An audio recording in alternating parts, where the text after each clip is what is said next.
എല്ലാവർക്കും നമസ്കാരം. പുതിയൊരു വീഡിയോയിലേക്ക് സ്വാഗതം. ഇന്നത്തെ വീഡിയോയിൽ നമ്മൾ പഠിക്കുന്നത് ലഗ്നസ്ഫുടം എങ്ങനെ കണ്ടെത്താം എന്നതിനെക്കുറിച്ചാണ്. അതിലൂടെ ലഗ്നരാശി ഏത് എന്ന് നമ്മൾക്ക് മനസ്സിലാക്കാനും ആകും.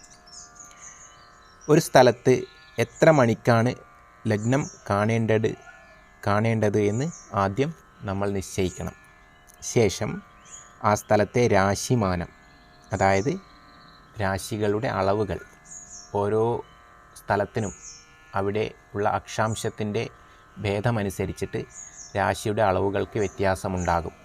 അതാണ് രാശിമാനം എന്നതുകൊണ്ട് ഉദ്ദേശിച്ചത്. അപ്പോൾ രാശിമാനത്തിൻ്റെ പട്ടിക നമ്മൾ അറിഞ്ഞിരിക്കണം എന്നർത്ഥം. അതായത് മേടൻ രാശി ഇത്ര സമയമുണ്ട്, ഇടവൻ രാശി ഇത്ര സമയമുണ്ട്, മിഥുനൻ രാശി ഇത്ര സമയമുണ്ട് എന്നൊക്കെ നമ്മൾ മനസ്സിലാക്കിയിരിക്കണം ആ ഒരു സ്ഥലത്ത്. അത് പഞ്ചാംഗങ്ങളിൽ നമ്മൾക്ക് ലഭിക്കും. പഞ്ചാംഗങ്ങളിലെ ചില പേജുകളിൽ ഓരോ സ്ഥലത്തെയും രാശിമാനങ്ങൾ കൊടുത്തിട്ടുണ്ടാകും. ശേഷം ഏത് ദിവസമാണോ കാണേണ്ടത് ആ ദിവസത്തെ സൂര്യോദയവും സൂര്യാസ്തമയവും എത്ര മണിക്കാണ് എന്ന് നമ്മൾ അറിഞ്ഞിരിക്കണം. ശേഷം പകലാണ് നമ്മൾ കണക്കാക്കുന്നതെങ്കിൽ ഉദയാൽപരം രാശിമാനം, രാത്രിയാണ് നമ്മൾ കണക്കാക്കാൻ ഉദ്ദേശിക്കുന്ന സമയമെങ്കിൽ അസ്തമനാൽപരം രാശിമാനം, അതും നമ്മൾ ആ ദിവസത്തേത് ആ സ്ഥലത്തുള്ളത് കണ്ടെത്തണം. അതായത് ഉദയാൽപരം എന്നത് ഉദ്ദേശിച്ചത് സൂര്യൻ ഏത് രാശിയിലാണോ നിൽക്കുന്നത് അതായിരിക്കുമല്ലോ ആ മാസം. അപ്പോൾ പലപ്പോഴും സൂര്യോദയത്തിന് ശേഷം ആ രാശി പൂർണ്ണമായിട്ട് നമ്മൾക്ക് ലഭിക്കാറില്ല, കുറച്ച് കുറവായിരിക്കും അതിൻ്റെ രാശിമാനത്തിൽ നിന്നും. അപ്പോൾ അത് എത്രയാണ് എന്ന് പഞ്ചാംഗങ്ങളിൽ കൊടുത്തിരിക്കുന്നത് നമ്മൾ രേഖപ്പെടുത്തി വയ്ക്കുക. ഇനി രാത്രിയാണ് നമ്മൾ കണക്കാക്കാൻ ഉദ്ദേശിക്കുന്ന സമയമെങ്കിൽ അസ്തമനാൽപരം ഒരു രാശി, അത് പൂർണ്ണമായും ഉണ്ടാവണമെന്നില്ല, ആ രാശിയുടെ ബാക്കിയുള്ള അളവിനെയാണ് അസ്തമനാൽപരം എന്നുകൊണ്ട് ഉദ്ദേശിക്കുന്നത്. അത് നമ്മൾ കണ്ടെത്തണം. രാത്രിയാണ് നമ്മൾ കണക്കാക്കാൻ ഉദ്ദേശിക്കുന്ന സമയമെങ്കിൽ അസ്തമനാൽപരം കാണുന്നതായിരിക്കും കൂടുതൽ നല്ലത്. ശേഷം നിശ്ചിത സമയം വരെയുള്ള രാശിമാനം ഉദയാൽപരം, അസ്തമനാൽപരം എന്നിവയോട് കൂടി കൂട്ടണം. ഉദാഹരണത്തിന് നമ്മൾ പകൽ 3 മണിക്കാണ് ആ സമയത്തെ ലഗ്നമാണ് നമ്മൾ കാണേണ്ടത് എങ്കിൽ ഉദയാൽപരം കഴിഞ്ഞിട്ട് ശേഷമുള്ള രാശി, ഇപ്പോൾ മേടമാസമാണെങ്കിൽ മേടം ഉദയാൽപരം 1 മണിക്കൂർ കിട്ടിയാൽ സൂര്യോദയം 6:30 എന്ന് നമ്മൾ കണ്ടെത്തിയാൽ 7:30 ആകുമ്പോഴേക്കും മേടം കഴിഞ്ഞിട്ടുണ്ടാകും. ശേഷം ഇടവത്തിൻ്റെ രാശിമാനം ചിലപ്പോൾ 2 മണിക്കൂർ 5 മിനിറ്റ് ആയിരിക്കും, അത് കൂട്ടുക. പിന്നെ മിഥുനം കൂട്ടുക, കർക്കിടകം കൂട്ടുക. അപ്പോൾ നമ്മൾ നിശ്ചയിച്ച സമയം ഏത് രാശിക്ക് ഇടയിൽ വരുന്നു എന്ന് നമ്മൾക്ക് മനസ്സിലാക്കാൻ സാധിക്കും.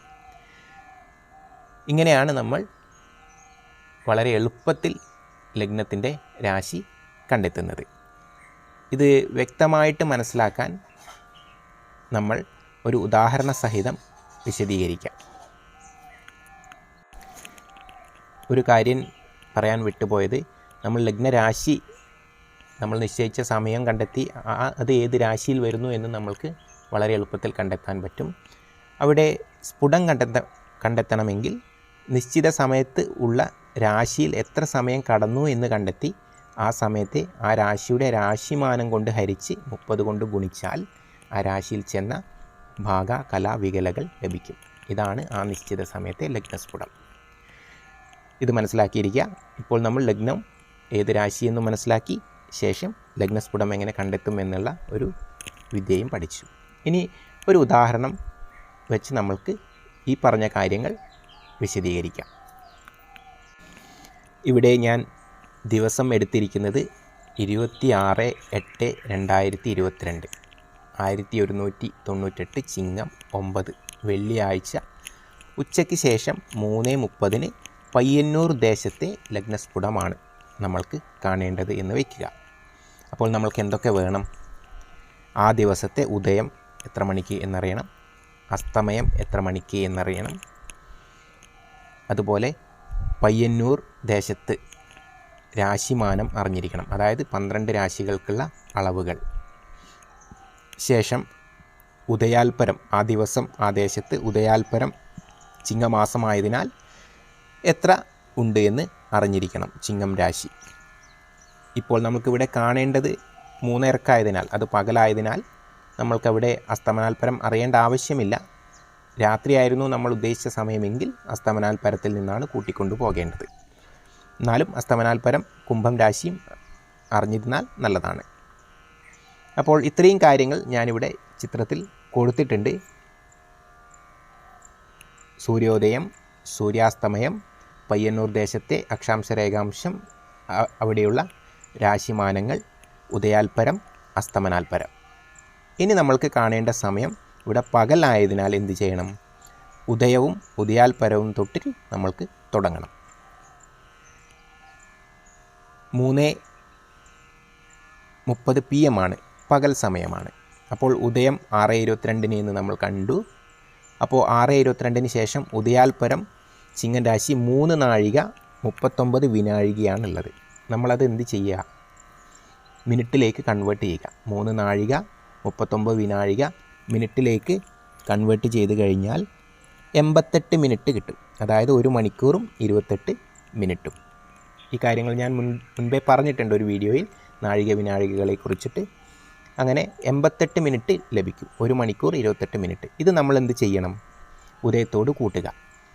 അപ്പോൾ 6:22 കൂട്ടണം, ഉദയാൽപരം 1 മണിക്കൂർ 28 ചിങ്ങൻ രാശി, ബാക്കിയുള്ളത് കൂട്ടിയാൽ 7:50 ലഭിക്കും. ഈ 7:50 ചിങ്ങൻ രാശി കഴിഞ്ഞു എന്നർത്ഥം. ഉദയാൽപരം കൂട്ടിക്കഴിഞ്ഞാൽ ചിങ്ങൻ രാശി കഴിഞ്ഞു. അപ്പോൾ 7:50 വരെ ഏതായിരുന്നു രാശി? ചിങ്ങൻ രാശിയായിരുന്നു എന്ന് പറയാം. ഇനി അടുത്ത രാശി കന്നി. കന്നിയുടെ രാശിമാനം അളവ് നമ്മൾ നോക്കുക. 5 നാഴിക 2 വിനാഴിക. മണിക്കൂറിലേക്കാണെങ്കിൽ 2 മണിക്കൂർ 1 മിനിറ്റുമാണ്. അത് നമ്മൾ എന്ത് ചെയ്യണം? കൂട്ടുക. അപ്പോൾ 7:50 2 മണിക്കൂർ 1 മിനിറ്റ് കൂട്ടിയാൽ 9:51 ആകുമ്പോഴേക്കും കന്നി രാശിയും കഴിഞ്ഞു. ഇപ്പോൾ നമ്മൾ നിശ്ചയിച്ച സമയം 9 മണിയായിരുന്നുവെങ്കിൽ ആ ലഗ്നം കന്നിയാണ് എന്ന് നമുക്ക് ലഭിക്കുമായിരുന്നു. ഇവിടെ 7:50 തൊട്ട് 9:51 വരെയുള്ള സമയം കന്നി രാശിയാണ് എന്ന് പറയാം.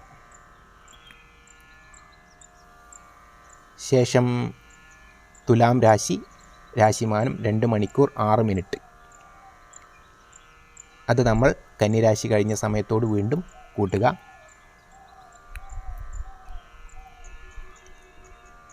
11 മണി 57 മിനിറ്റ് നമ്മൾക്ക് ലഭിക്കും.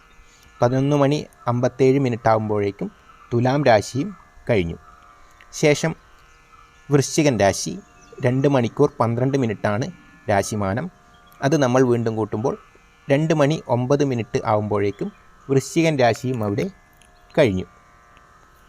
ഇനി അടുത്തത് വൃശ്ചികം കഴിഞ്ഞാൽ കന്നിയുടെ രാശിമാനം 2 മണിക്കൂർ, ധനുവിൻ്റെ രാശിമാനം 2 മണിക്കൂർ 8 മിനിറ്റാണ്. അത് നമ്മൾ 2:09 കൂട്ടി 4:17 ആകുമ്പോഴേക്ക് ധനുരാശിയും കഴിഞ്ഞു. ഇവിടെ നമ്മളുടെ നിശ്ചയിച്ച സമയം എന്ന് പറയുന്നത് 3:30 ആയതിനാൽ 2:09 മുതൽ 4:17 വരെയുള്ള സമയത്താണ് ധനുരാശി എന്ന് കണ്ടു. അപ്പോൾ തീർച്ചയായും നമ്മൾ നിശ്ചയിച്ച സമയത്തെ ലഗ്നം എന്നത് ധനു എന്ന് കിട്ടും. ഇനി നമ്മൾ കാണേണ്ടത് ലഗ്നസ്ഫുടമാണ്. ലഗ്നസ്ഫുടം കാണണമെങ്കിൽ ധനുരാശിയിൽ എത്ര സമയം പോയി എന്ന് നമ്മൾ കണക്കാക്കേണ്ടതുണ്ട്. ഇവിടെ അറിയാം 2:09 നമ്മൾക്ക് ധനു തുടങ്ങി, അതായത് വൃശ്ചികം കഴിഞ്ഞ് ധനു തുടങ്ങി. 3:30 ആകുമ്പോഴേക്കും 1 മണിക്കൂർ 21 മിനിറ്റ് ധനുരാശിയിൽ കഴിഞ്ഞിട്ടുണ്ട്. ഈ 1 മണിക്കൂർ 21 മിനിറ്റ് ധനുരാശിയിൽ കഴിയാൻ, അതായത് 81 മിനിറ്റ് ധനുരാശിയിൽ കഴിയാൻ കഴിയുമ്പോൾ എത്ര സ്ഫുടം എന്ന് നമ്മൾ കണക്കാക്കിയാൽ മതി. അപ്പോൾ 81 ഹരിക്കണം ധനുവിൻ്റെ രാശിമാനം 128. അതിനെ നമ്മൾ എന്ത് ചെയ്യുക? ഒരു രാശിയുടെ ഡിഗ്രി കൊണ്ട് ഗുണിക്കുക. അതായത് 30 ഡിഗ്രി കൊണ്ട് ഗുണിച്ചാൽ 18 ഡിഗ്രി 59 മിനിറ്റ് എന്ന് ലഭിക്കും. ഈ 18 ഡിഗ്രി 59 മിനിറ്റ് ധനുരാശിയിൽ കഴിഞ്ഞു എന്ന് പറയാം ഈ നിശ്ചിത സമയത്ത്. അപ്പോൾ ധനുരാശിയിൽ 18 ഡിഗ്രി 59 മിനിറ്റാണ് ലഗ്ന സ്ഫുടമായിട്ട് വരിക. ഇങ്ങനെയാണ് വളരെ എളുപ്പത്തിൽ പഞ്ചാംഗങ്ങൾ ഉപയോഗിച്ചിട്ട് നമ്മൾക്ക് ലഗ്നസ്ഫുടം കാണേണ്ടത്. അപ്പോൾ ഇന്നത്തെ വീഡിയോ അല്പം നീണ്ടുപോയി എന്ന് മനസ്സിലായിട്ടുണ്ട്. കാരണം ഗണിതപരമായിട്ടുള്ള ക്രിയകളാകുമ്പോൾ വ്യക്തമായിട്ട് പറഞ്ഞിട്ടില്ലെങ്കിൽ അത് പിന്നീട് മനസ്സിലാക്കാൻ ബുദ്ധിമുട്ടാണ്. ഏതായാലും ക്ഷമയോടുകൂടി ഈ വീഡിയോ കണ്ട എല്ലാവർക്കും നന്ദി, നമസ്കാരം. കൂടുതൽ വീഡിയോയുമായിട്ട് നമ്മൾക്ക് അടുത്ത എപ്പിസോഡിൽ കാണാം. ഏവർക്കും നന്ദി.